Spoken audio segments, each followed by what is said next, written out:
Good evening, good afternoon, or wherever you may be, my prof otters. I'm here to talk to you about a movie. That movie is called Only Yesterday. It was directed by Isao Takahata, who was part of Studio Ghibli back in 1991, and based off of a manga, I believe, based on an original work of the same name.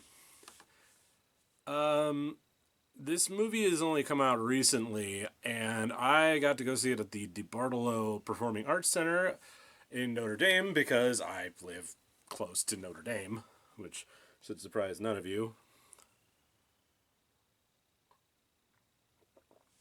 who have any idea where I am geographically.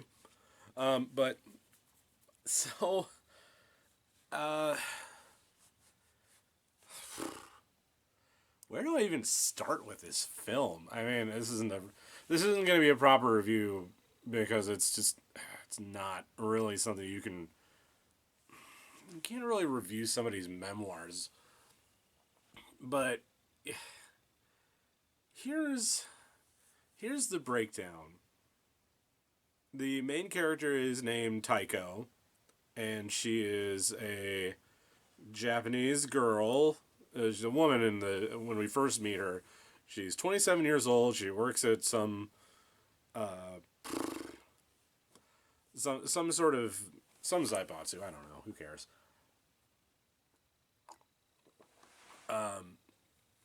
And she decides that she's going to go on some kind of mystical, magical adventure.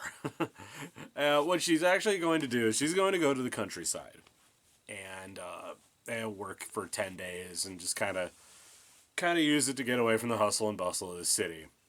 And she's 27 years old. She's not married. She's living alone. No boyfriend. No whatever. And she keeps having flashbacks to they say 66. This movie came out in 1991. I'm not sure if the timelines match up correctly. It might be like the 80s or something, late 80s instead of when the movie actually came out. But I wish they would have put that in the film itself and given us, hey, this is when this happened. This is when this happened. They do say it happened in the flashback parts happened in 1966 though, so we can reliably count on that. The Beatles had just come over to America or to Japan, and it started a craze, which is just incidental information. But those of you who are movie or music nerds would get the implication. Certainly get it much better than I would. So she's flashing back to talking about boy crushes and what it was like growing up, and relating this to the camera mostly, as she's going out to the country to go and work on a farm, and she's kind of learning about organic farming and.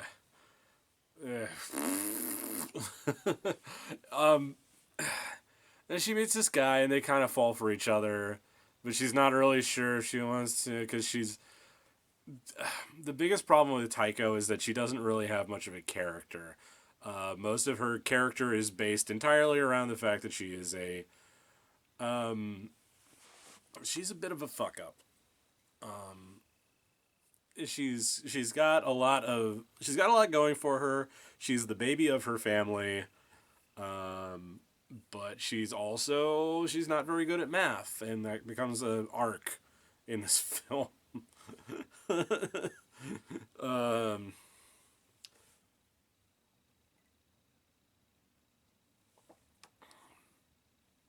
So it's just like this is one thing after another. This is a very boring, staid heroine voiced by Daisy Ridley in the version that I watched.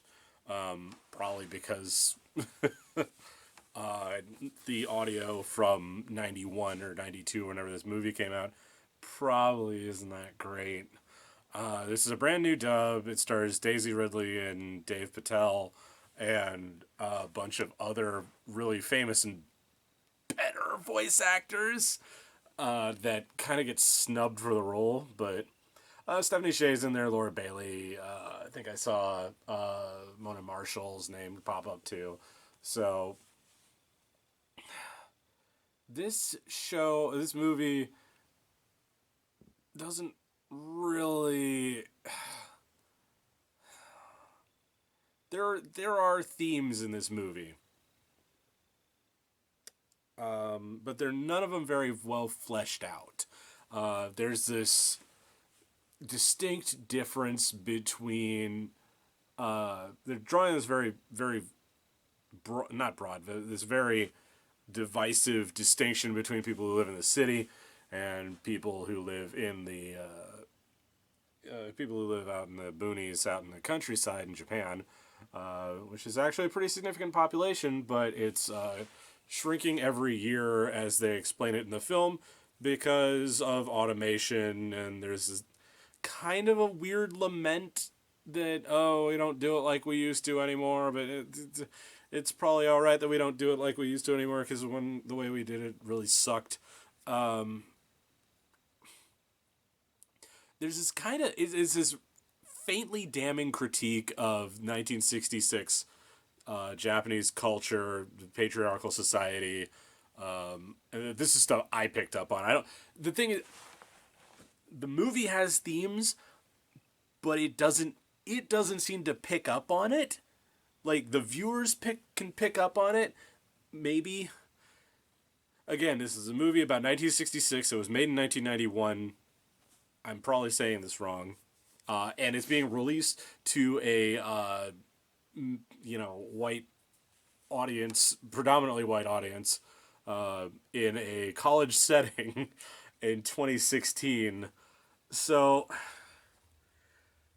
there are layers. What is on the bottom here? Okay, there are layers to this film. There are layers of being removed from the source material, because. Yeah, it's an adaptation of a story about 1966, made in 1991, released in the States in 2014 to an audience that is not, or 2016 to an audience that is not Japanese, probably doesn't remember, wasn't alive in 1966, probably barely remembers 1991, and definitely does not know very much about the economic climate in that time period. So it's like you're going in completely just, which does add an element of, I don't want to say mystery, but it kind of adds a little bit of a magic to it. Like, wow, this is something that I don't get, but this is something that I could relate to if I was 20 or 30 years older, maybe. Like, if I had been born in, 54 instead of 86. But it's got a lot of themes about, a lot of ideas about capitalism, about patriarchy, and about, what makes people happy in there, but it's never expounded upon. It's like the movie mirrors Taiko's shyness and not unwillingness to express herself entirely, which is a problem because if you're going to try and make a movie with big themes like this, you need to like, even the movie says in a part, you have to stick by what you say. So Taiko. I'm thinking of Taito and like Tehran and lots of other words. Taiko kind of takes that to heart, and it kind of screws with her in the way that she doesn't want to say things because she doesn't want to have to stand by them, I guess.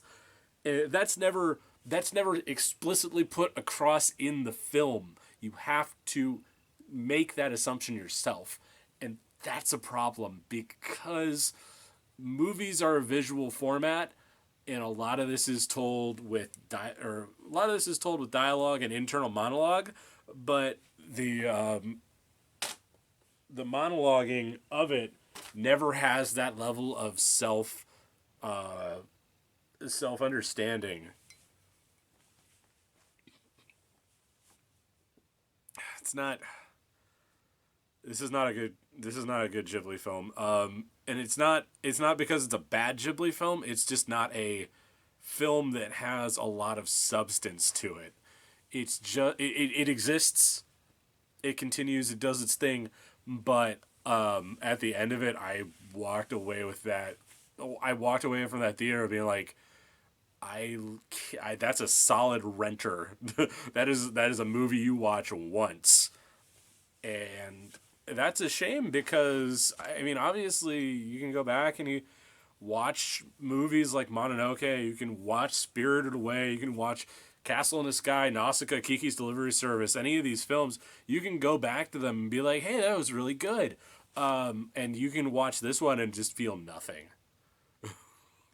Like, and like this was they made it was beautiful. This movie looks really good, except for one thing. Whenever Taiko smiles, it literally deforms her face to the point like because they want to give her like smile lines. Like you can see it on me. But they want to they didn't give her the right face shape to make that look natural. So every time she does it, it just makes her look really weird. And it makes her look about 20 years too old. It makes her look like she's 47 instead of 27. If they had given her a less heroic looking face and maybe like a rounder cast to her face, then it would have been okay. And you wouldn't have had to mess with her mess with their character design to do that. Or if you had not done that at all, then it would have looked fine. But this doesn't. This movie has some great face quirks. Like they pull some really good facial expressions in this one. But man, it's just this movie really left me cold. And this was done by the guy who did Grave of the Fireflies. This is the same guy that did My Neighbors the Yamadas. He should know better. He should know how to not leave me cold. Especially when Grave of the Fireflies had me bawling like a little brat.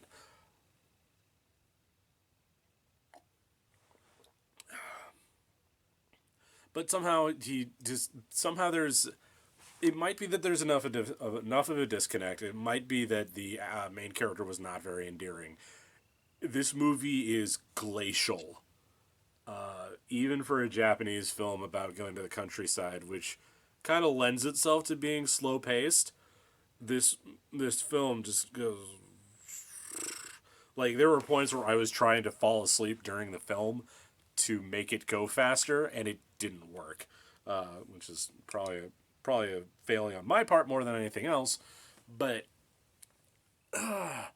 like that spark that is in a lot of Ghibli films that give it a really lasting presence is just not there in this one.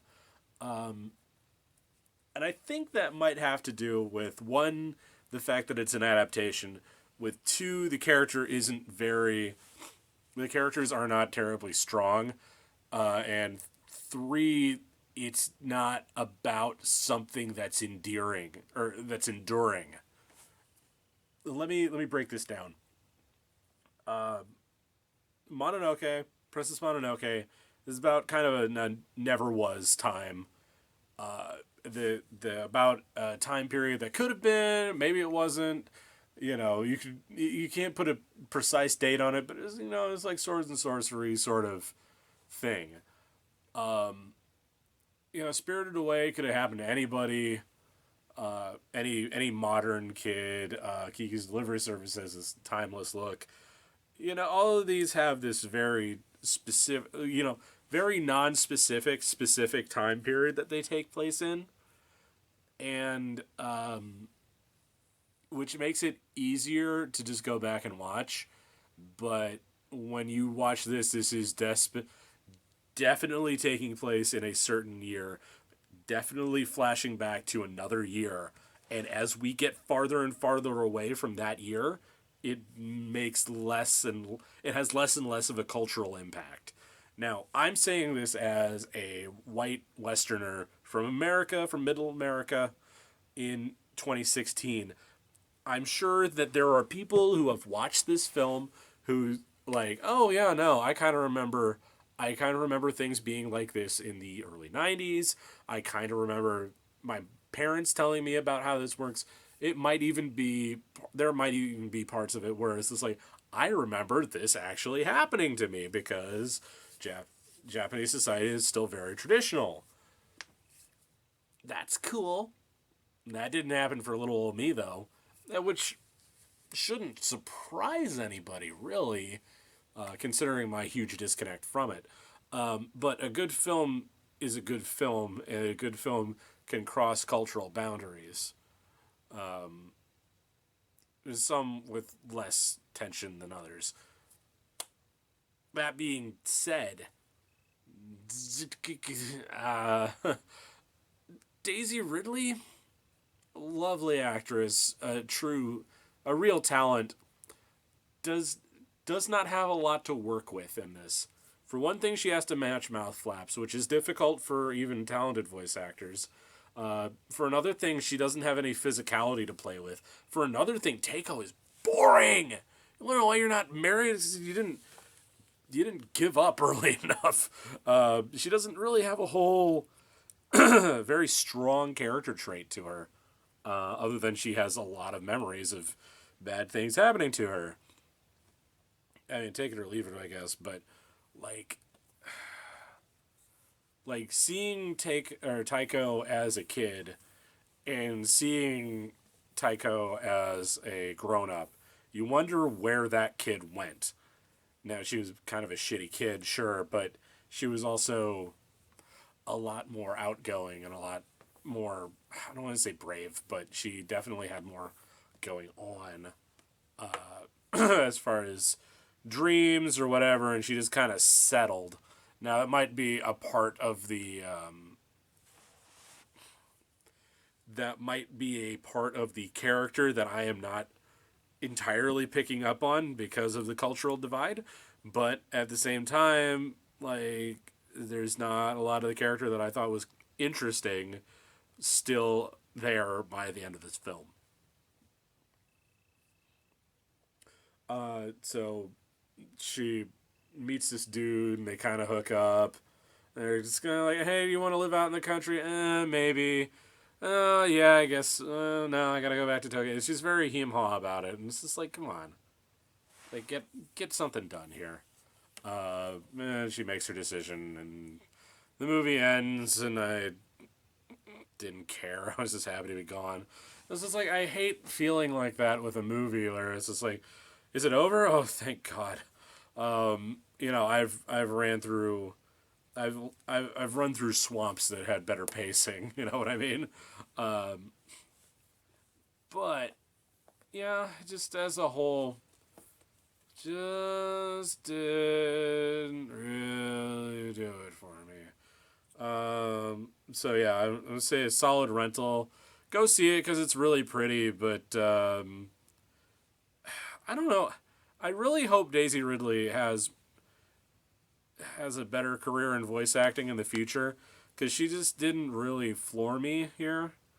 Um, she I think she has a really good physical presence, and maybe that's just what her career is going to be is uh, defined by physicality. But man, it is not going to be.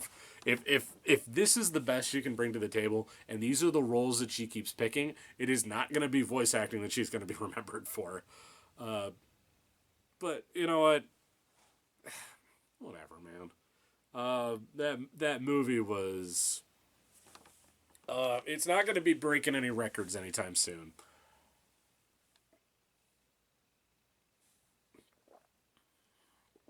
So, yeah, it's a hearty watch it once and forget about it. It's a hearty rent, maybe. I guess the best I can say is, even watching it at a theater just did nothing. to enhance the experience. Like I kind of they were playing smooth jazz over the audio speakers before the movie started, because this is at a theater. And like halfway through the movie, I was just like, "Can we bring back the smooth jazz, please, please?" No. Anyway, so that being the case, enjoy. I will see you on the flip side, as they say on the streets. Um, Depending on when you're watching this, I might be at Anime Boston. If I'm not, or if I am, I hope to see you there. If I'm not, well, yeah, yeah. If you're watching this several months after Easter, ignore the rest of that statement. So, go see it. Maybe, I guess. I'll see you next time. First order.